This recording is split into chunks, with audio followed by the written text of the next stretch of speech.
Hello and welcome to the 5th video in my anthology series about my Homebrew Dungeons & Dragons world. Let's get started.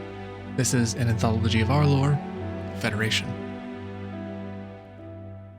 The Arcanium Federation was once a drastically different country than it is today. In 122 AI, the nation of Endoril was founded, a covenant of cooperation between the elves of the island of Scythien. This alliance formed just 122 years after the fall of the Kraken Dominion and the collapse of New Astoria. It was created in the hope of unifying the island and establishing a safe homeland in the wake of global upheaval. The leaders of this peace covenant were chosen from the towns that agreed to join. Sendel, the Sea Elves' local leader, Trishina, the headhunter of the High Timber Wood Elves, Dathinas from the Cragweald Wood Elves, and the High Elven pair of Oriluna and Osiol. It was Osiol and Oriluna who first proposed the alliance. The two had been married for over 2 centuries and had only one child, who tragically fell in the final confrontation with the Kraken Dominion. Once the alliance was solidified, Oriluna proposed a name for their new nation, Endoril, the name of their child. The other leaders agreed, and under that banner, their people began to thrive. Endoril flourished rapidly. With the threat of the Dominion gone, the world began to reconnect. Many elves chose to establish new roots on the shores of Scythien. Settlements grew swiftly into full-fledged towns and cities, each carving out a distinct role in the new nation. When the time came to choose a capital, the High Elven village was selected, though it was moved from its original mountain slopes to a more central location, thankfully not far. It is now nestled in the pass between the 2 mountain ranges at the center of the island. It was renamed to Limien, roughly translating to Heartland Jewel or Jewel's Heart. Endoril prospered under the rule of Limien and its council. Oriluna and Osiol would go on to have 2 more children, a daughter, Tessina, and a son, Cassine. They were raised with the belief that every mortal had the right to live, grow, and learn. As Endoril's prosperity continued, its people, naturally gifted in magic, focused heavily on arcane advancement, and no one embodied that future more than Tessina. She quickly surpassed her instructors, warping the weave in entirely new ways. Her spells, enchantments, and magical theory were generations ahead of their time. She became the pride of her people and of her parents. Cassine, however, had no such gift. His power barely allowed him to conjure a puff of smoke.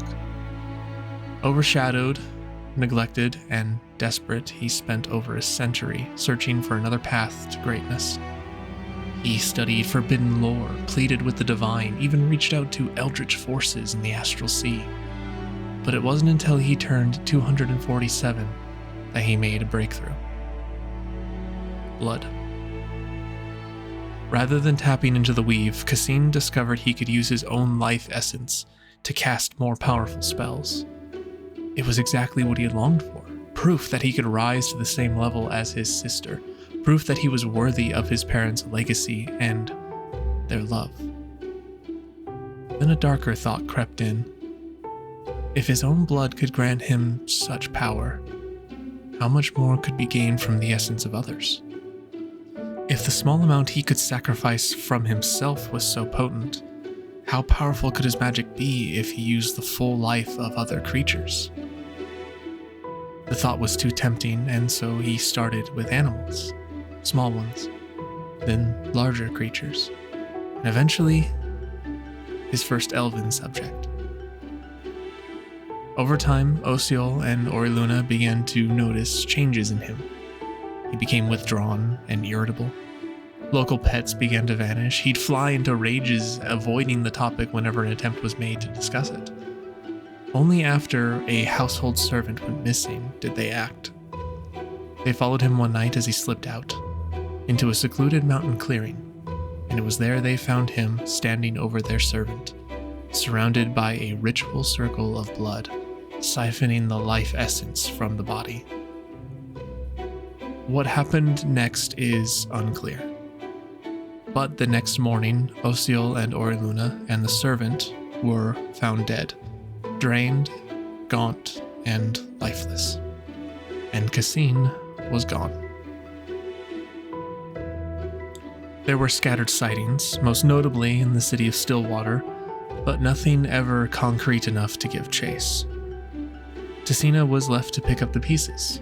The loss of her family had shattered her. But out of that grief eventually came change. Magic, she had decided, would no longer be taught unchecked. Its growth would be regulated. It would be watched. Over the next several centuries, Enderil saw sweeping reforms to the way it approached the arcane. Official academies were founded, led by vetted and trusted instructors.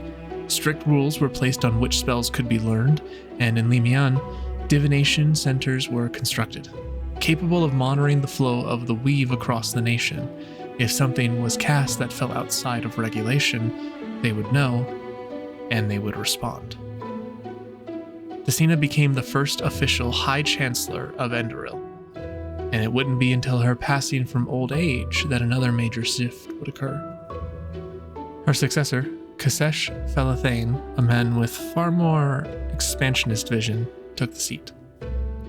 With Enderil's magical regulation systems fully established and functioning, he turned his gaze outward. To the north lay the Romal Empire, and currently embroiled in a growing war with Corum, and between Enderil and the Empire stretched the Sapphire Sea, dotted with small landmasses known as the Vanishing Isles, shallow landmasses that would partially submerge with the rising tide. Kasesh saw an opportunity. The Enderil Navy began establishing footholds on these isles as waypoints, rest stops, and watchtowers. Then he ordered the assassination of Romal's sitting emperor.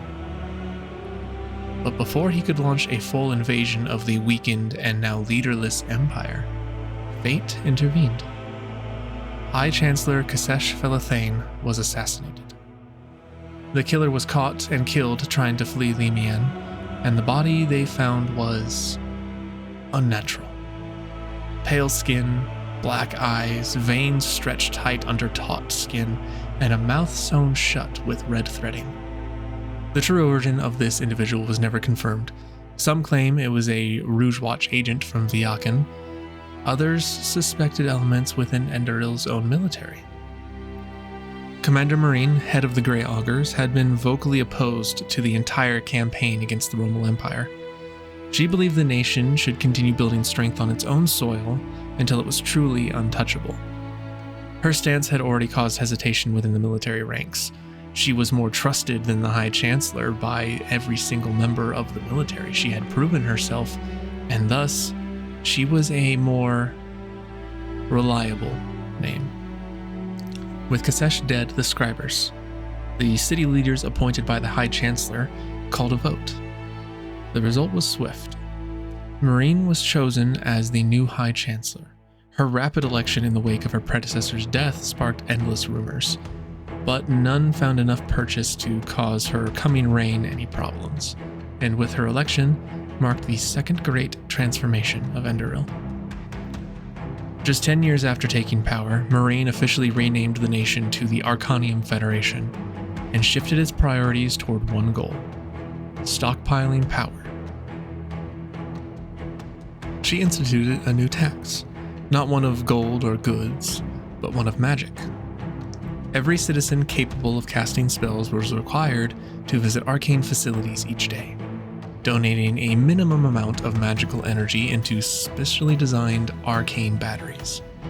Those who offered more than the minimum were compensated in coin. The goal was twofold: store power for the nation in the form of these arcane batteries, and curb unregulated magic use by draining the common man of their power every day.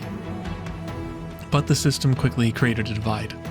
Those with natural magical talent, or their own personal reserves being naturally larger, or the wealth to train to grow that reserve, grew richer. Those without magic at all were pushed to the side, pushed towards hard labor with little or no pay to compensate for their inability to contribute to the arcane energy that was being taxed. This rift only deepened over time. Still, the Federation remained stable for generations, engaging in only minor conflicts here and there, a brief skirmish with the Romal Empire over a rare skysteel vein found in the Saltless Sea. There was also the constant underlying hostility with Viakin, as well as a small dispute with Nalukioko over ownership of a small island between them, and likewise a conflict with Pantara over the Burning Isles and the town of Ember Bay. Through it all, High Chancellor Marine has continued to rule. She assumed the title around age 600, and has now ruled for over 800 years, making her perhaps the longest living creature in Arlor. Rumors swirl about her longevity. Some say she is Aeon's chosen and blessed with unnatural life. Others whisper of blood magic learned from the land of Viakin, or of her secretly siphoning power from the arcane batteries. No one knows the exact truth, but under her rule, the Federation continues to rapidly advance. Today, with the Federation stable, its cities and towns firmly entrenched, its society is highly structured. Limien, the capital and home of the High Chancellor, is located in the exact center of the island, between the Osiol and Orluna mountain ranges. It is a twisting network of grand bridges and glittering towers. Limien is a brilliant display of elven architecture and the majesty of magic woven into perfect harmony. Directly south of Limien, along the Silver Shores, is the city of Dawnstone. Named after its most prominent attraction, a crystal of orange and red etched with white quartz-like veins and pocketed with small holes no larger than a sewing needle. These holes periodically release water from the stone, which is said to bear healing properties. According to most scholars, though, this is more superstition than fact, though it does not change the beauty of the stone, and it remains its main attraction. Northeast from Dawnstone on the White Banks is the city of Lightwharf. At one time, it was like any other port town, but after the election of High Chancellor Marine, it shifted its focus to become a military port. Heavily guarded with ships patrolling the bay at all hours, it is now the main shipyard for the Federation Navy. Any approaching vessel not on the expected registry is usually given no more than a single warning before being sunk to the bottom of the bay. Directly west, in the Cragweald, is Arbor Suam. Primarily populated by the Federation's wood elves, it is dense with berry and fruit orchards. Expansive fields beneath the towering redwoods are used to produce sweet wines and meads in local wineries and breweries. North of Arbor Suam is Sinatum. Located at the edge of the Glow Marsh, it was one of the more heavily trafficked ports of the Federation, but the slow encroachment of the swamp overtook much of its sea access.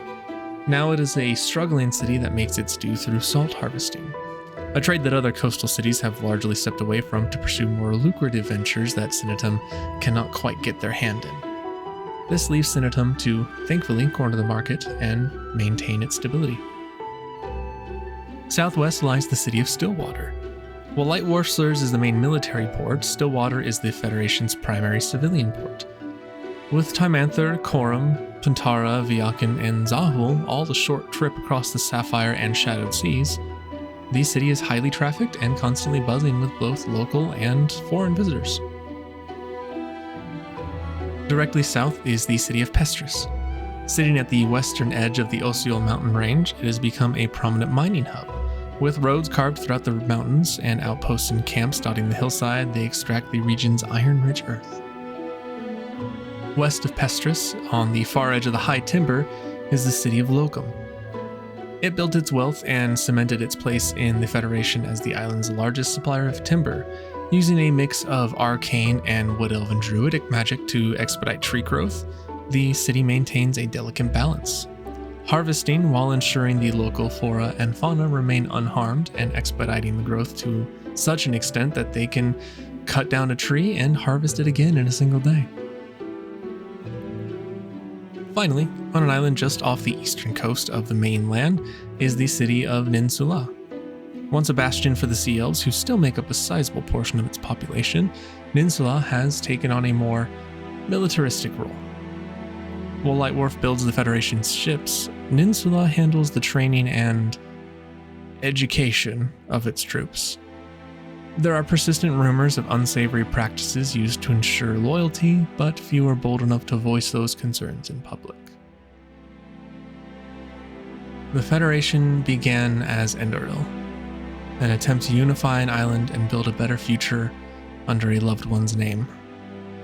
Now, it is an isolated power, consumed with its own strength and concerned with nothing else. Thank you for watching. The Federation was pretty straightforward as an initial concept because, well, who doesn't like high elves in high magic settings? But I wanted to take it in a different way than some of the older tropes of being stuck in the old ways and being super ingrained into nature. So I thought, why not have them use their long lifespans to simply hoard power?